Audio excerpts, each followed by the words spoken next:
음력으로 5월 8일이 집사람 생일이다. 집사람이 원래 음력 5월 8일인 2026년 6월 22일 태어나서 80년이 되는 팔순날이다. 대학을 다니는 손주들이 집사람 생일 무렵에 학기말 시험 기간이어서 우리 가족 16명이 모두 모일 수 있는 생일이 들어있는 주 토요일인 2026년 6월 27일에 우연 1972라는 식당에서 집사람의 팔순 축하연을 하기로 되어 있다.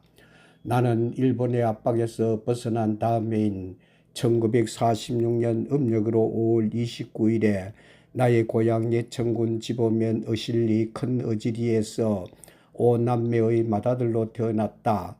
집사람은 나보다 더 한 해 늦은 1947년 음력으로 5월 8일에 집사람 고향인 예천군 유천면 용암리에서 6남매의 맏딸로 태어났다. 내가 교육대학 졸업반일 때 같은 마을에 사시는 나를 중매한 우리 고모부와 집사람을 중매한 집사람 고모부의 중매로 서로 만나게 되었다. 교육대학 졸업 2달을 남겨놓은 1968년 12월 25일 하늘로부터 하얀 선녀님들의 축복을 받으면서 신부집 마당에서 사무간대를 쓴 23살의 신랑과 쪽두리를 쓴 22살의 신부가 묵신행 구식 결혼하였다.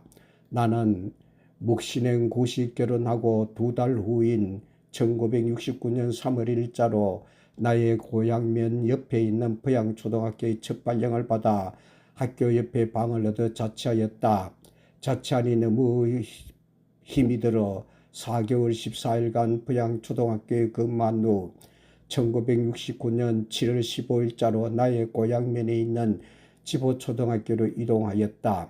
지보초등학교로 이동하자마자 여름방학이었다.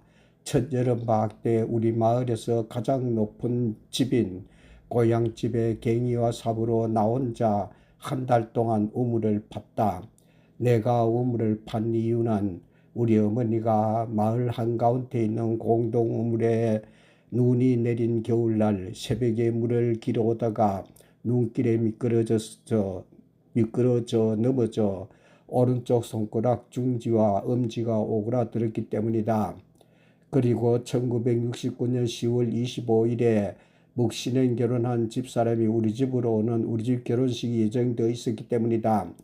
우물을 파고 2달 후인 1969년 10월 25일에 우리 집 결혼식을 하면서 집사람이 우리 집으로 왔다. 그래서 집사람은 마을 한가운데 있는 공동 우물에 물을 기르러 가지 않아도 되었다. 포양초등학교에서 지보초등학교로 이동한 후 3년 가까이 고향집에서 지보초등학교에 출퇴근하였다. 고향집에서 우리 맏아들과 둘째 아들이 태어났다. 3년 8개월 만에 지보초등학교에서 예천군의 중심학교인 예천초등학교로 이동하여 예천초등학교 뒤편에 부엌으로 드나드는 단칸 세 방을 얻어 분가하였다. 예천초등에서 첫 발령을 받으면서 시작한 국어과 중등교사 자격 검정고시에 6년 만에 합격하여 예천초등에서 예천군 내에 있는 용궁종합고등학교로 전직하였다. 용궁종고에 2년 근무한 후 나의 모교인 예천농업고등학교로 이동하였다. 예천농업고등학교에 근무할 때 우리 맏아들이 중3, 둘째 아들이 중1, 막내 아들이 초등학교 5학년일 때 아들들 교육을 위하여 대구로 이사가기로 하였다. 그래서 예천농업고등학교에서 대구에서 가까운 영천시로 내신을 내었다. 대구에서 가장 가까운 금호여자고등학교로 이동하였다.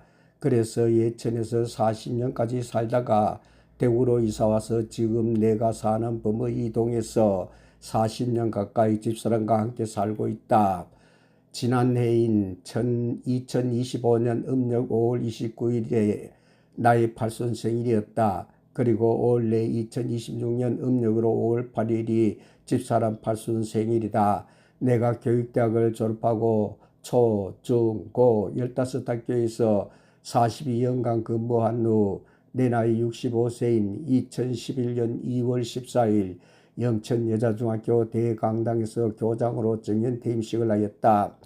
정년퇴임식을 할 때 영천여자중학교 학교운영위원회 친목회 학부모회로부터 3개의 그 황금 열쇠를 받고 내가 졸업시킨 금화이조 고등학교 제1회 졸업생들로부터 커다란 황금 열쇠를 선물 받았다. 그리고 내가 교직에 근무하면서 스승의 날에 교육부 장관, 한국교육총연합회, 경북교육총연합회 회장으로부터 금배지를 상으로 받고 국민교육 헌장 선포일인 12월 5일에 교육부 장관으로부터 황금 복돼지상을 받았다. 그리고 선물 받은 반지까지 모두 모아놓았다.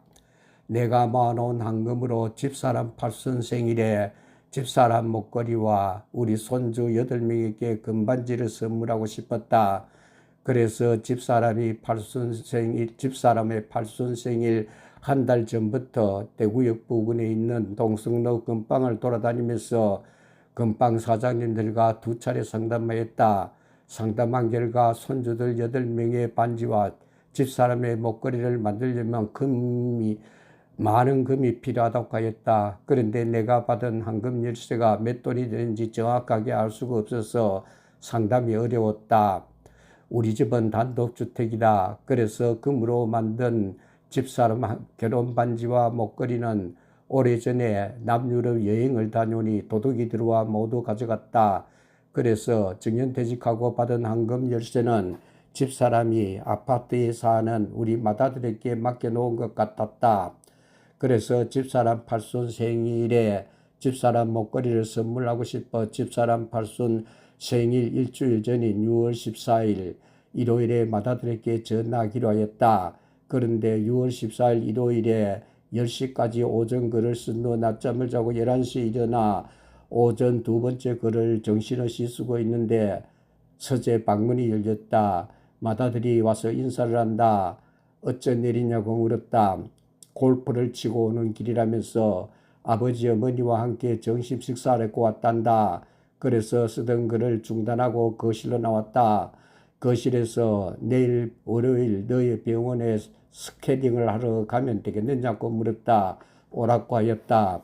그리고 너희 엄마 팔순 생일에 내가 정년퇴직할 때 받은 황금 열쇠로 너희 어머니에게 깜짝 선물을 하고 싶다고 하였다. 너희 엄마가 엄마에게 정년퇴직 때 받은 황금 열쇠를 물으니 너희 집에 맡겨놓았다고 하더라. 내일 월요일 너희 치과병원으로 황금 열쇠를 가지고 오면 내가 내일 너희 병원에 가서 스캐닝하면서 황금 열쇠를 가지러 가겠다고 하였다. 그리고 이튿날인 6월 20일 월요일에 지하철 3호선 수성시장역 내거리에 있는 수성빌딩 4층에 있는 맏아들의 선치과를 찾아갔다. 선치과에서 스캐닝을 하고 맏아들이 가지고 온 황금 열쇠, 금배지, 황금돼지 반지들을 받아서 대구역 부근에 있는 동성로 금방을 찾아갔다.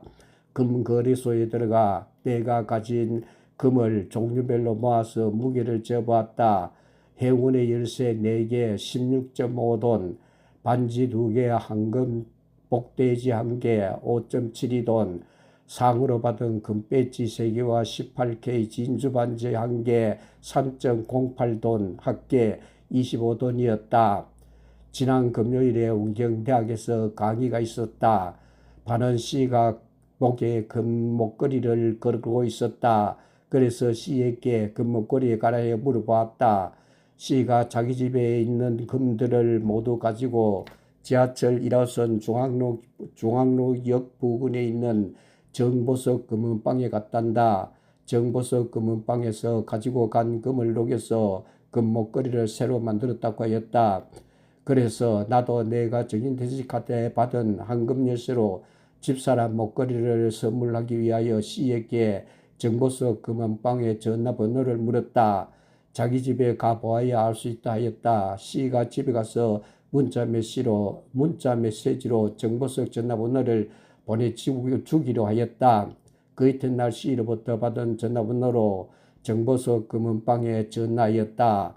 정보석 금은방 사장님이 자기들은 공장이 있어서 금을 녹여서 여러 가지 제품을 만든다고 하였다. 내가 가지고 있는 황금 열쇠를 녹여서 금목걸이를 만들 수 있느냐고 물었다. 할 수 있다고 하였다. 그러면서 내가 가지고 있는 황금 열쇠를 금은방에 팔고 난 후 그 돈으로 금은방에 전시한 금목걸이를 사는 것보다 싸고 더 좋게 만들 수 있다고 하였다. 그래서 마다들로부터 받은 황금 열쇠를 동성로 금은방이 모여있는 곳으로 가서 금거래소로 들어갔다.